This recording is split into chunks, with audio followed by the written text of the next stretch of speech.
Union कभी चुप नहीं बैठ सकती, यूनियन प्रोटेस्ट करेगी और तुमको जो है उसकी खानी पड़ेगी। साथियों, जब पुलिस सीपी साहब कहते हैं हमारा लेडी पट्टी से कोई संबंध नहीं है, हमारा लॉ एंड ऑर्डर से केवल लेडी पट्टी से संबंध नहीं है, तो लेडी पट्टी आखिर क्यों हटाई जा रही है? बताओ, ऐसे सब क्यों हटा रहा है? किसके इशारे पर हटा रहा है?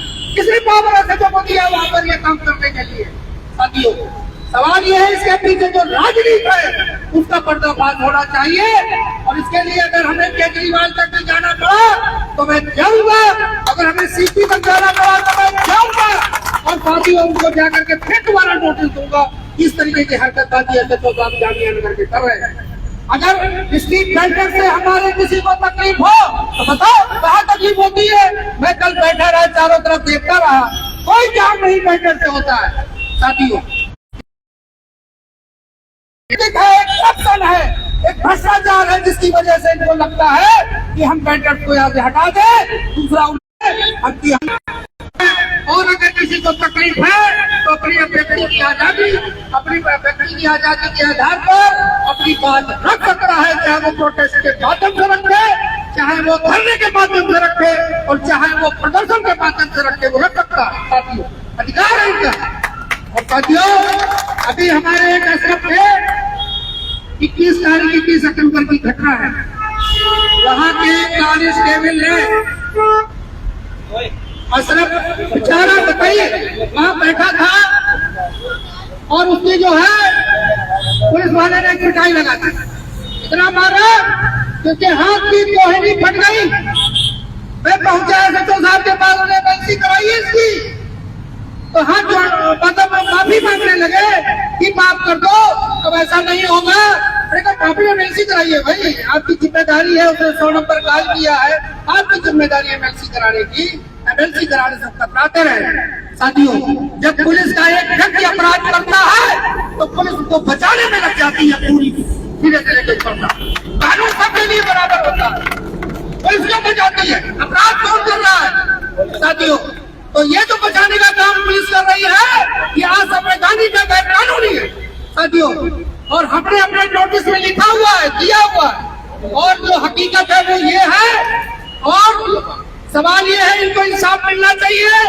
जब तक इंसाफ नहीं मिलेगा तो आज हम एक दिन का धरना दे रहे हैं DCP साहब, वरना मैं यहाँ आकर के यानी कंटिन्यू हमारा धरना चलेगा जब तक इनकी मांगे पूरी नहीं हो जाती। साथियों, मैं आपको बता देना चाहता हूँ कि हम CP को भी घेरते हैं, हम यानी जॉइंट को कमिश्नर को भी घेरते हैं, हम पूरे दिल्ली में घेरते हैं। हमें कोई डरने वाले नहीं है, हम किसी से डरते नहीं है, क्योंकि हम लोग गलत काम नहीं करते हैं। साथियों, और साथियों, हमारे बीच में प्रेमचंद जी आ गए हैं, हमारे रेहड़ी पटरी यूनियन के वाइस प्रेसिडेंट हैं, वो आपको संबोधित करेंगे।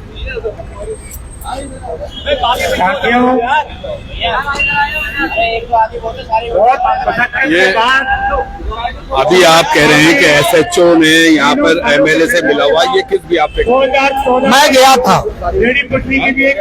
गया था जब MLA साहब ने हटवाया था, तो मैं उनको ज्ञापन देने गया था, तो उन्होंने ये कहा था कि भाई रेडी पट्टी से अतिक्रमण होता है, इनको दुकान खरीदवा दो। मेरे साथ डेलीगेशन गया हुआ था पूरा, इनको दुकान खरीदवा दो, ठीक है ना। मैंने कहा ठीक है, बात कर लो, दुकान खरीद लें, इनकी कैपेसिटी हो तो खरीद लें। अब सवाल ये उनका है कि दुकानदारों ने क्या पागल है, उन लोगों ने इतना पैसा लगा के दुकानें बनाई हुई है, ठीक है ना। वो हमसे बात हुई है, वैसे नहीं, मेरी डायरेक्ट बात हुई है उनसे, मेरा डेलीगेशन से बात हुई है। साथियों, तो मैंने 9 अक्टूबर 2021 को जब हटाया था तो मैंने घेरा था जाकर, वो है मेरे पास लेटर, मैंने लगा दिया, लेटर भी लगा हुआ है मेरा साथ में। एक बात बताओ कि आपको लगता नहीं है कि इंक्रोचमेंट होता है इन चीजों से? देखिए, इंक्रोचमेंट जो होता है वो रेडी पट्टी वाला इंक्रोचमेंट नहीं करता है। नहीं, कैसे नहीं करते? जब रोड घेर के खड़े हो जाए, दोनों साइड देखो, तो मैं बता रहा हूँ। हाँ, यहाँ इंक्रोचमेंट होता है, जैसे दुकानें हैं, दुकानों ने आगे रेडी लगवा दी, वो इंक्रोचमेंट है, उसके लिए मैं खिलाफ हूँ। इसके अलावा होता क्या है, जो हमारी रेडी पट्टियां हैं, जो ये लगती, जो हमारे मेंबर हैं, वो जल बोर्ड की दीवार है, उसके किनारे है। इसके अलावा प्राइमरी स्कूल की दीवार के किनारे है, कब्रिस्तान के दोनों ऊपर है। बाकी नीचे नहीं है, वहाँ इंक्रोचमेंट होता ही नहीं, मैं कर भी देता हूँ। अब अगर जगह जैसे ये खड़े होते हैं तो इन्हें 6 फीट की जगह चाहिए। अब अगर ये बाउंड्री से लगा के खड़ा करें तो आराम से खड़े होंगे, नहीं बिल्कुल, बिल्कुल। जगह बचेगी नहीं बचेगी, बिल्कुल, बिल्कुल, बिल्कुल। लेकिन जब ये खड़े ही होते हैं 10 फीट जगह छोड़ के, अगर कोई भी बाउंड्री के नीचे खड़ा होगा तो हम उसका वो नहीं करेंगे, ना उसके लिए हम सपोर्ट करेंगे। बाउंड्री से लग करके अपनी माल को बेचो और अपने माल को उठा ले जाओ। वहाँ पर कोई पक्का कच्चा इंक्रोचमेंट करने की जरूरत नहीं है। ये रेडी पटरी का सिद्धांत है कि माल बेचो ले जाओ, माल बेचो ले जाओ। वहाँ कोई इंक्रोचमेंट या तखत डाल करके या परमानेंट वो नहीं। और अगर रोड पे खड़े होकर बेचेंगे ठेले रखे या कुछ भी, तो उसके लिए क्या? रोड पे अगर कर रहे हैं तो वो गलत है, वो गलत है। मैं रोड पे नहीं, रोड के लिए मैं मनाही करता हूँ। तो आप SHO साहब के पास गए थे, क्या कहा SHO साहब? SHO साहब ने कहा कि ठीक है मैं देखूंगा, देखने के बाद फिर मैं लगवाऊंगा, लेकिन अभी उनमें सुधार नहीं हुआ। जो कब्रिस्तान के सामने बोले यहाँ नहीं लगने दूंगा, हमने कहा पहले देखो इंक्रोचमेंट कौन कर रहा है। ये आज नहीं परसों से लग रहा है। दूसरा, जब तक ये अगर हट जाएंगे तो इनका सर्वे कैसे होगा? टाउन वेंडिंग कमेटी सर्वे करेगी, अभी निकला है, रजिस्ट्रेशन चल रहा है।